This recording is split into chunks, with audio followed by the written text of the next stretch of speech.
Pretty much, this is a woman's ego battle of a drag race of who's going to not give up first.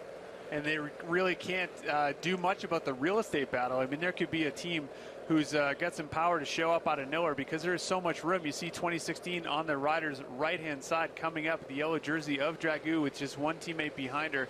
Again, not the best sprinter in this group. Dragoo has got that yellow jersey because of winning it on a climb yesterday on a technical, difficult course in the rain. So today, a flat, fast sprint, not really her kind of game. So it's going to be up to her to do something very special to hold on to that yellow jersey while the United Healthcare train, Frankie, is just setting up perfectly. And I'm surprised. It's almost like Dragoo is leading out some of her other teammates. Normally, you wouldn't see the yellow jersey be the first one from that team. Her teammates should be in front of her, helping to bring her up. But that's a team player that Ali Dragoo is. She won yesterday. She wants to be able to help out her teammates. And right now, United Healthcare continues to drive it. When they come around, they're going to have one lap to go. Dragoo might be working for her teammate Allison Ahrensman, who finished yesterday in 4th position, so really almost equal points with a lot of these riders, because it is a points-based system. Even though Dragoo won solo with a large gap over a minute, this is a different story. I mean, it's just points against points. So, a lot of riders still in literal contention now. United Healthcare, while they're on the front controlling things, looks like it is Pepper Palace on the other side gaining some speed, while TIPCO looks like they are starting to maintain position off of the left-hand side of the front there, as you mentioned with Kendall Ryan. But coming into this finish straight, they're going to see one lap to go, just 1.5 miles before the winner of the women's edition here at Tour of Utah.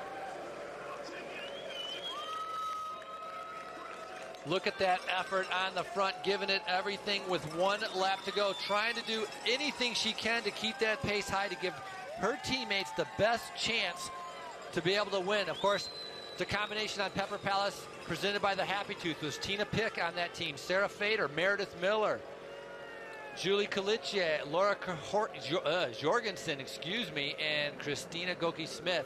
They're still battling right next to United Healthcare, not giving out an inch. In the green and blue is Team TIPCO. They are sitting on United Healthcare. This is shaping up to be a great sprint right at the end.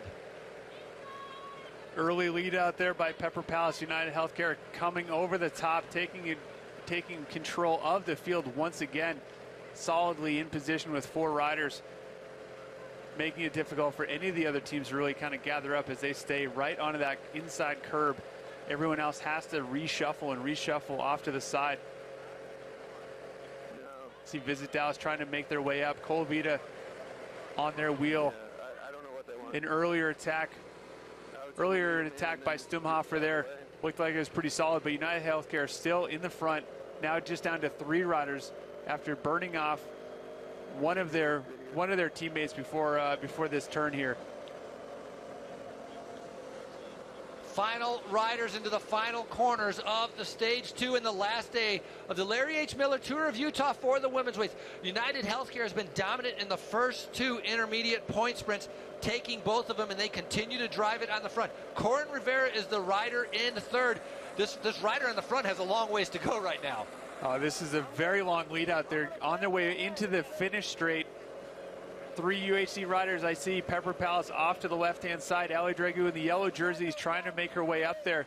Gaining anything inside the top 5 will get you a lot of points to add to your previous day's total, but still very wide open now. Pepper Palace moving up on the right-hand side. Tina Pick, very recognizable riding style. She's been around for a very long time, winning hundreds and hundreds of times. Corinne Rivera forced onto the front now as her second to last teammate has been wrapped up. Looks like Hannah Barnes in 3rd position. Pepper Palace moving in there, but Ali Dragoo continuing to move forward, trying to get into the top 5.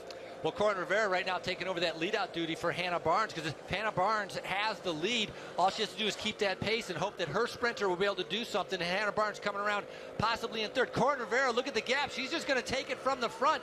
Nobody able to react to Corin Rivera, but this is a long ways out, over 250 meters to the line. Corin Rivera on the right-hand side of the screen. Schneider's coming up the middle from IS Corp. Can she catch her before the line? It is a drag race. It's going to be close. And Corin Rivera takes it with, I think, Hannah Barnes also getting second. 1-2, such a long sprint. Looks like it was very taxing for those riders to hold it from that final corner, but Wow, what a fast sprint by that crew. What an incredible sprint by United Healthcare.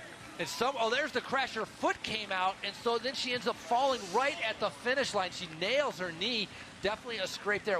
That is horrible luck for the rider from the Canyon Cycling Team, 166. Oh my God, I feel horrible. Hannah Mugi taking a horrible crash right at the finish, and it looked like she just pulled out her foot as one of the United Healthcare riders are going over to see and make sure that one of her fellow cyclists are okay. But Corin Rivera posting up at the finish, and I think her teammate, as she looks over, she's going to see possibly Hannah Barnes in second, and then Schneider in third. So Hannah Barnes will take the overall lead as Corin Rivera is acknowledging that hey, we just won here in Utah. The divide and conquer technique worked perfectly because Rivera went early and went alone. It was up to the other riders to really kind of react. And Hannah Barnes got a free lead out all the way up. Muscle, she's one of the fastest sprinters around. 2014 U.S. Criterium champion. Two riders congratulating themselves. A fantastic race by the women, and United Healthcare's Hannah Barnes takes the overall lead. We're going to head back to the men's race. Right now, there's still currently 5 riders that are off the front. 3 minutes and 50 seconds. Getting down into the final 70 kilometers.